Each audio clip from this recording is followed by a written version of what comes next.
Blender 5.1 has just been officially released, and it includes some awesome new features, with most of the focus being on quality of life enhancements, stability, and polish, after the devs just finished up another round of Winter of Quality. I'm Jonathan Lampel from cgcookie.com, and in this video, we're going to talk all about it. First up, font filling for text objects is now significantly better, so the types of fonts you can use in 3D are no longer so limited. Filling in general is now up to 5 times faster, especially for n-gons with many sides. When it comes to snapping, you can now snap to the center of faces. You can now choose to correct the normals for flipped faces when applying an object's scale. When selecting edge loops, there's now a redo panel, and you can choose where that loop ends, such as at seams or sharp edges. When the loop is a boundary loop, you can control whether it passes through inner corners, outer corners, or n-gons. When the loop is a face loop or edge ring, you can even stop at material boundaries. While beveling, you can now hold down Control to snap to even increments and use Shift for more precision. You can now reliably use the Redo panel to adjust vertex slides. Undo in Edit mode is now 20 to 30% faster. The exact Boolean solver can be up to 35% faster for meshes with lots of attributes, and the manifold solver is slightly faster as well.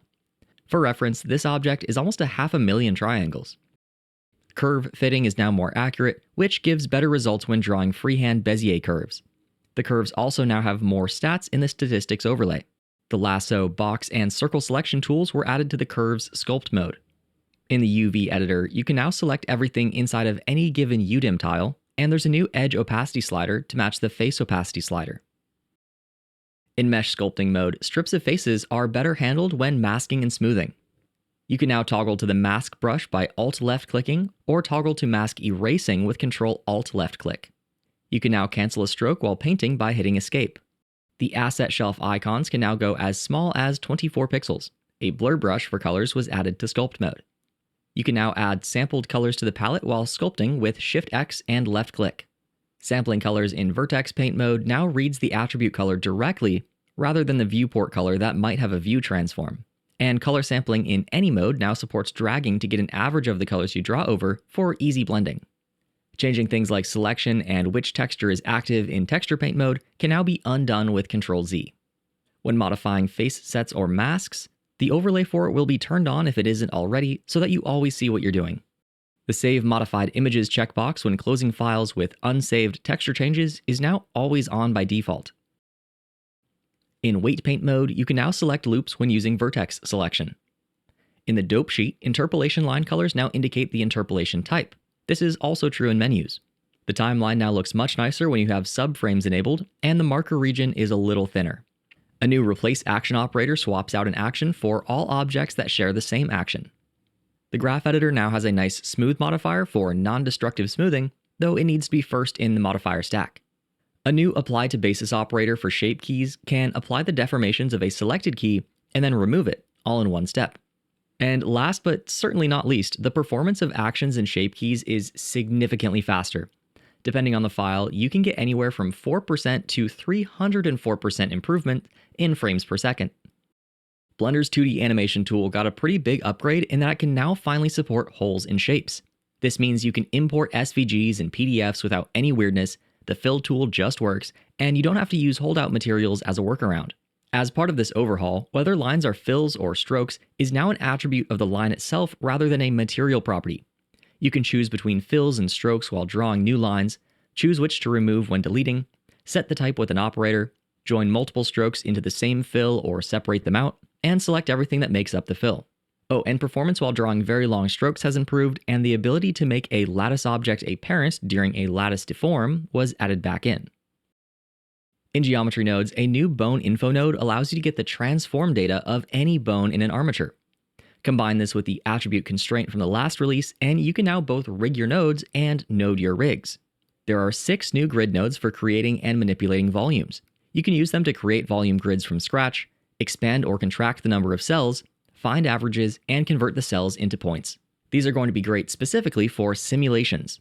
The font and various menu inputs for the string to curves node are now sockets and can be used as group inputs. There's also a new handy output for the word index. There are new get and store bundle item nodes for extracting just one socket from a bundle, so you don't have to separate and combine the entire bundle just to use one property. You can even use slashes to access properties in nested bundles. The UV Unwrap node now supports minimum stretch unwrapping and the no flip option. The Pack UV Islands node can now pack into a custom region. Control F can now be used to search for warnings. A new Matrix SVD node can be used for singular value decomposition of 3x3 matrices. This may not sound thrilling, but one of the main use cases for this is finding the minimum bounding box and its orientation for any set of components, which is going to be extremely helpful in all sorts of things. And if you're making your own node tools, each one now has its own registered operator, which makes it easy to call with Python or assign hotkeys to. There's a new shader in Blender 5.1 for raycasting. This one is pretty incredible because it allows for so many effects, from faking custom subsurface scattering, creating NPR outlines, creating fake shadows, and blending objects together. Just know that when you're using Eevee, the ray is in screen space, while in Cycles, it's in world space. Normal map nodes can now be switched to reading the DirectX format. Eevee got new sliders for adjusting the intensity of direct and indirect light. Eevee reflection planes now support glossy materials again. The shader to RGB node now works with transparency again. The maximum number of AOVs, the arbitrary output variables for compositing, was bumped to 128. Also, the AOV list in the properties editor now shows the socket color it has in the compositor. The light path node now works in world shaders. HDR environments can now be locked in the material preview mode to act more like matte caps, like they could in older Blender versions.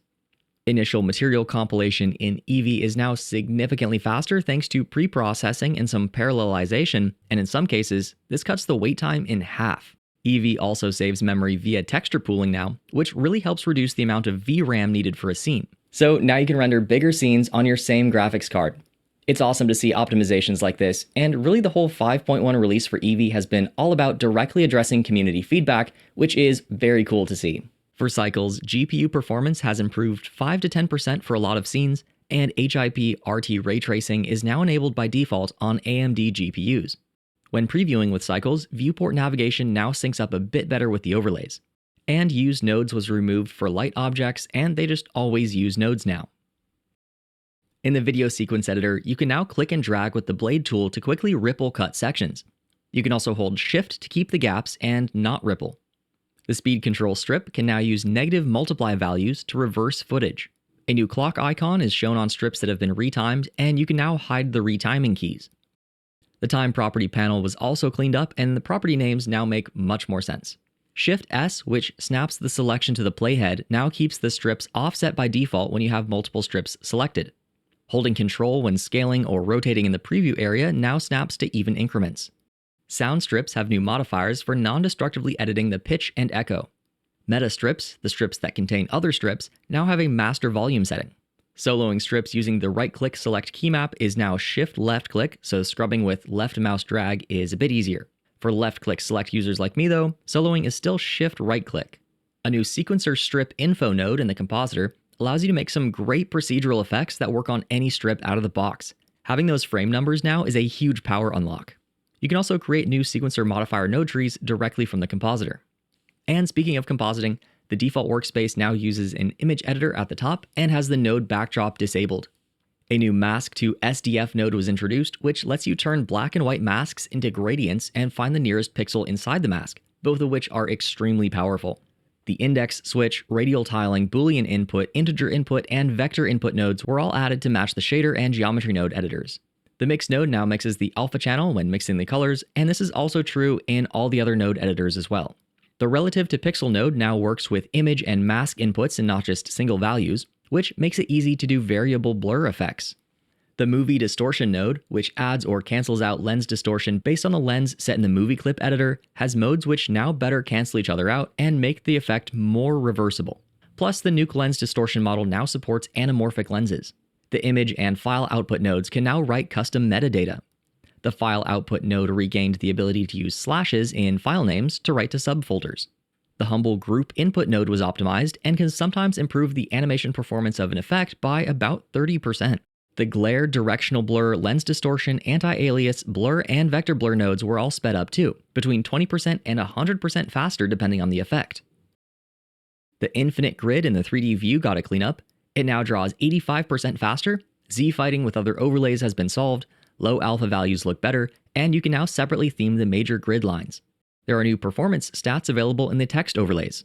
The status numbers in the header during operations no longer jump around as much and show more numbers when you're holding Shift for precision mode. Quad view can now be resized by dragging the center point, and it no longer shows duplicate overlays and widgets. You can now search in the Add Workspace menu. Editor size snapping while holding Control is a bit nicer now, as is resizing editors overall. In the outliner, the number of items is now shown when dragging and dropping objects.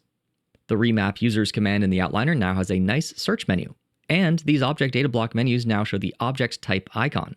The hex code input in the color picker now supports autocomplete, so you can just type in a couple characters and it will fill out the rest for you. You can now use hover, copy, and paste to rename things in nested lists. The Preferences editor now has a search box, so you can quickly find settings and key map items. 3D mouse navigation has a new drone mode that won't change altitude at the same time as moving forwards or backwards. You can now update all of your extensions with one click, and extensions that have updates now show the current and pending version number. You can now finally copy and paste nodes between different instances of Blender, and when possible, this also works between different node editor types. So if you have math nodes or textures in geometry nodes, you can easily copy them into shaders or the compositor or vice versa.